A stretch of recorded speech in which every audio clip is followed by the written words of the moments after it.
Welcome to our channel. Good morning one and all.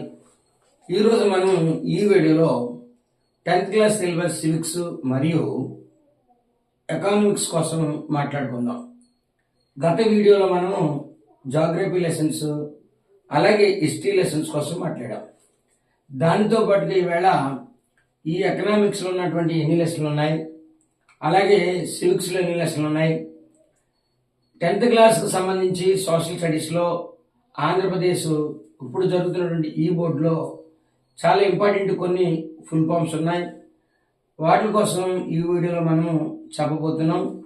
ఎవరైతే నా channel చూస్తున్నారో వాళ్ళందరూ లైక్ చేయండి, షేర్ చేయండి. ఇలా షేర్ చేయడం వల్ల మీరు కూడా పక్క వాళ్ళకి జ్ఞానం అందించినట్టు అవుతుంది. చాలామంది 10th క్లాస్లో సోషల్ స్టడీస్ అంటే భయపడుతున్నారు. కొద్దిమంది ఆఫ్లైన్లో కూడా చెప్పమని నన్ను అడుగుతున్నారు. కాబట్టి వీడియోలు నేను ఫ్రీగా మీకు చేస్తున్నాను కాబట్టి చూసి నేర్చుకోండి. పక్కవాడికి యొక్క ఛానల్ని పరిచయం చేయండి, లైక్ కూడా చేయండి. దాంతో నాకు కూడా ఉత్సాహం ఉంటుంది. అయితే మనం వీడియోలోకి వెళ్ళిపోతున్నాం. అదేంటంటే మిగిలినటువంటి టాపిక్స్ ఎకనామిక్స్ అండ్ సివిక్స్. మీకు అందరికీ తెలిసినటువంటి విషయం ఏంటంటే 10th క్లాస్లో గత 10th క్లాస్లో ఉన్నటువంటి సిలబస్లో ఎలా పార్టీలుగా విడతీయలేదు. ఈ సంవత్సరం అంటే 2024-25 యొక్క అకాడమిక్ ఇయర్లో 4 పార్టీలుగా విడతీశారు. ఆల్రెడీ జాగ్రఫీ కోసం మాట్లాడాం, సిలబస్ హిస్టరీ కోసం మాట్లాడాం. ఇప్పుడు ఎకనామిక్స్లో ఉన్నటువంటి లెసన్ కోసం మనం డిస్కస్ చేయబోతున్నాం. ఎకనామిక్స్లో మొదటి లెసన్ ఏంటంటే మనకి development and the second one sectors of the Indian economy.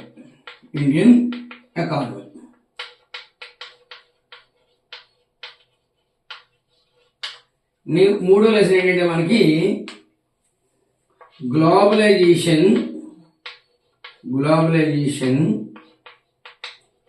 And the Indian economy.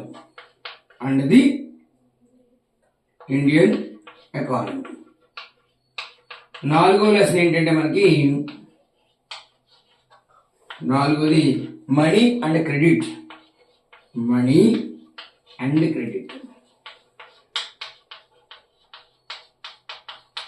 ఇంకా ఐదోది చివరి లెసన్ అదేంటంటే కన్జ్యూమర్ రైట్స్. ఇది మనకి ఎకనామిక్స్ ఉన్నటువంటి టాపిక్స్ 5 లెసన్లు. ఇప్పుడు మనం సివిక్స్ ఉన్నటువంటి టాపిక్స్ కోసం మాట్లాడుకుందాం. తర్వాత కొన్ని ఫుల్ ఫామ్స్ మాత్రం ఈ వీడియోలో నేను చేస్తాను. అందరూ కూడా చూడండి, నేర్చుకోండి. సివిక్స్ ఏంటంటే మనకి 10th క్లాస్లో పవర్ షేరింగ్ మొదటి లెసన్. రెండవది ఫెడరలిజం.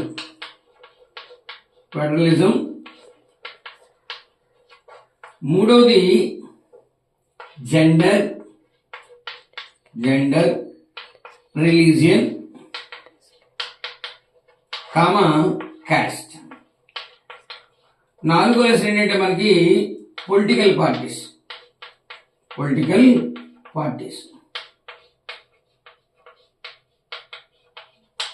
భారతదేశం అంతా ఈవేళ ప్రతి చోట మాట్లాడుకునేది ఈ పొలిటికల్ పార్టీస్ యొక్క ఆవిర్భావం. పొలిటికల్ పార్టీలు అనేవి ఎలా ఏర్పడ్డాయి. ఐదోది లాస్ట్ది outcomes of a democracy. Okay అండి. ఇవి మనకి 10th క్లాస్లో ఉన్నటువంటి సివిక్స్ ఎకనామిక్స్ సంబంధించినటువంటి లెసన్లు.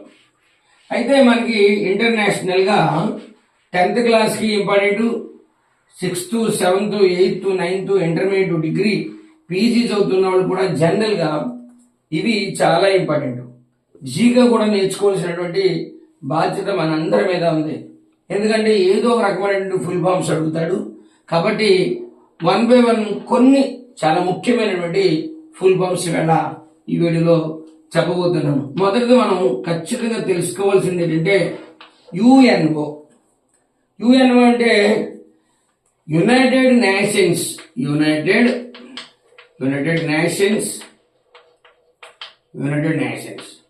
ఆర్గనైజేషన్ ఇది మనకి అమెరికాలో న్యూయార్క్లో ఉంది. రెండోది ఏంటంటే చాలా ఇంపార్టెంట్ మనకి యూనిసెఫ్ అంటే United nations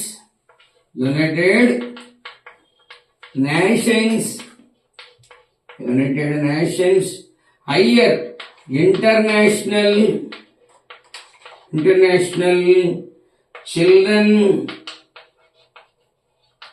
children's Emergency fund.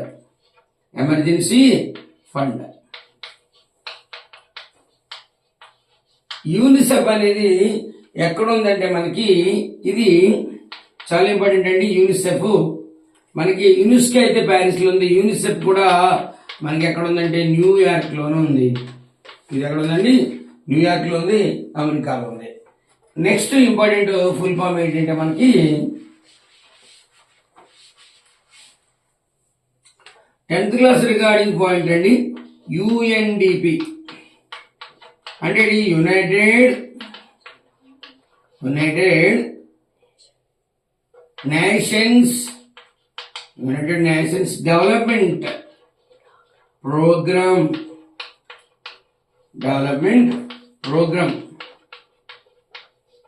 ఇది కూడా చాలా ఇంపార్టెంట్ 10th క్లాస్ సంబంధించి. UNDP తర్వాత దీన్ని అంటే UNDP వాళ్ళు ఇస్తున్నారు రిపోర్టు ఎలా అంటే HDR అంటారు. ఇది ఏమిటంటే హ్యూమన్ డెవలప్మెంట్ ఆర్ అంటే రిపోర్ట్. ఇది కూడా చాలా ఇంపార్టెంట్. నెక్స్ట్ మనకి చాలా ఇంపార్టెంట్ ఆర్గనైజేషన్ ఒకటి ఉంది HDI. అది కూడా ఫుల్ ఫామ్ ఏంటంటే హ్యూమన్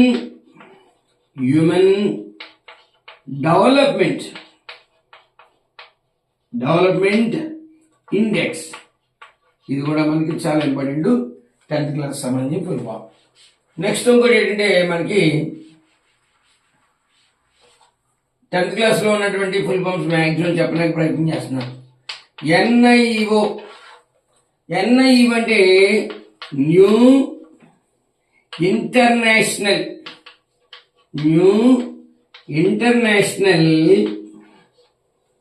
ఈ మీన్స్ వాట్ ఎకనామిక్ ఆర్డర్. ఇది కూడా చాలా ఇంపార్టెంట్. నెక్స్ట్ వన్ మనకి FAO ఉంది.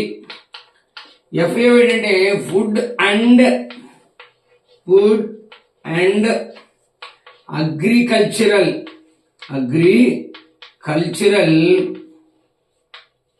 ఆర్గనైజేషన్.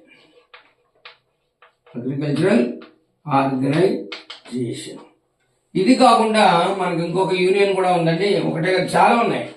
అదేంటంటే EU అంటే ఏం లేదండి, యూరోపియన్ యూనియన్. ఇది ఒకటి important full form. Next one దీంతో పాటు UAE ఒకటి ఉందండి. ఇది చూడండి, యునైటెడ్ అరబ్ ఎమిరేట్స్ ఫ్లైట్స్ కూడా ఉన్నాయి. అవి మీకు తెలుసు. అంటే UAE కొన్ని దేశాలు ఇలా యూనిఫామ్ గా ఫామ్ అయ్యాయి. అదేంటంటే అబుదాబి దాని యొక్క క్యాపిటల్. నెక్స్ట్ వన్ ఏంటంటే మనకి ILO. చాలా మంది తెలుసు అనుకోండి, అయినా సరే ఒకసారి చెప్పడం important. International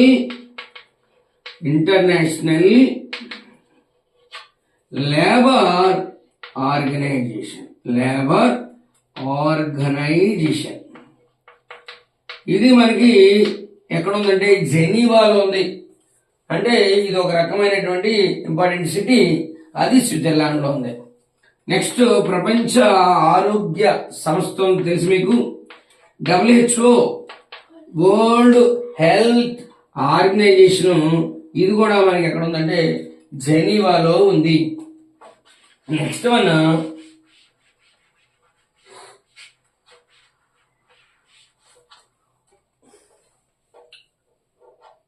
next important organisations మనకి ఇంకా చెప్పుకుంటూ పోతే IMF ఒకటి ఉందండి, చాలా ఇంపార్టెంట్.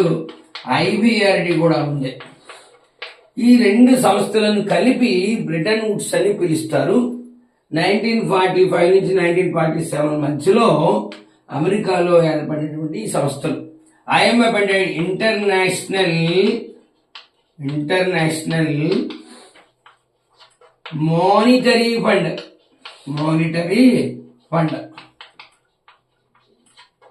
IBRD అంటే international bank for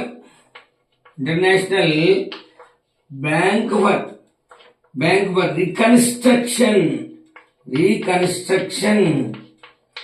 and development. ఈ రెండు సంస్థలు చాలా ఇంపార్టెంట్ అండి 10th క్లాస్ రిగార్డింగ్. ఎందుకంటే ఈ రెండు సంస్థలు కూడా మనకి 10th క్లాస్లో హిస్టరీలో మనకి the making of the global world లో మెన్షన్ చేశారు. ఈ రెండు మనకి అమెరికా క్యాపిటల్ అయినటువంటిది వాషింగ్టన్ డీసీలో ఉన్నాయి. DC అంటే district of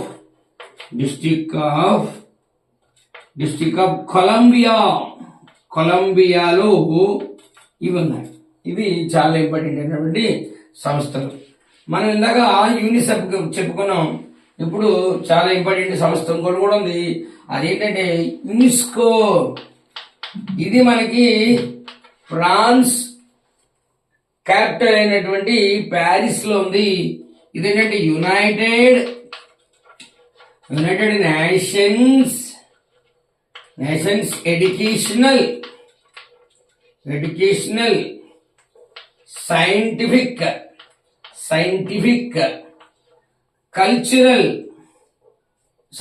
and Cultural Organisation. ఇది కూడా చాలా ఇంపార్టెంట్ అయినటువంటి సంస్థ. అలాగే మనకి ప్రపంచంలో అంతర్జాతీయ న్యాయస్థానం ఉంది. ఇంగ్లీష్ లో దాని ఏమిటంటే ICJ అంటే ఇంటర్నేషనల్ కోర్ట్ ఆఫ్ జస్టిస్ ఉంది. అది ఎక్కడ ఉందంటే మనకి నెదర్లాండ్స్ లో ఉంది. గతంలో దానిని హాలెండ్ అనేవారు, ఇప్పుడు ప్రస్తుతానికి నెదర్లాండ్స్ అంటున్నారు. అలాగే మనకి IOC కూడా ఉందండి. IOC అంటే international Olympics Olympic committee. International Olympics Olympics committee. ఇది మనకి ముఖ్యమైనటువంటి చాలా ఫుల్ ఫామ్స్ కోసం మాట్లాడుకున్నాం. ఇంకా ఫర్దర్ గా 10th క్లాస్ రిగార్డింగ్ కానీ జీకే పర్పస్ లో కానీ అలాగే 6th క్లాస్ నుంచి 10th క్లాస్ వరకు ఉపయోగపడేటువంటి యొక్క ఫుల్ ఫామ్స్ కానీ తర్వాత వీడియోలో మనం డిస్కస్ చేద్దాం. దయచేసి తల్లిదండ్రులందరికీ కూడా నేను చెప్పేటువంటి ఒక విషయం ఒకటే, తల్లిదండ్రులు దయచేసి రకరకాలైనటువంటి టైం వేస్ట్ అవేటువంటి వీడియోలు చూపించకుండా అయితే సెల్ ఫోన్ వాళ్ళకి ఇవ్వకుండా దయచేసి మీ పిల్లలకి ఇటువంటి యూట్యూబ్ ఛానల్ని ఎంకరేజ్ చేయండి. వాళ్ళకి చూపించండి, దగ్గరుండి వాళ్ళకి నేర్పించండి. ఖచ్చితంగా వాళ్ళు నాలెడ్జ్ నేర్చుకుని మంచి ఉన్నతమైన భవిష్యత్తుని అలాగే ఉన్నతమైన శిఖరాలు అధిరోహించడానికి అవకాశం ఉంటుంది. కాబట్టి ఎవరైతే నా వీడియోలు చూస్తారో లైక్ చేయండి, షేర్ చేయండి, కామెంట్ చేయండి. Thank you and all. Have a nice day.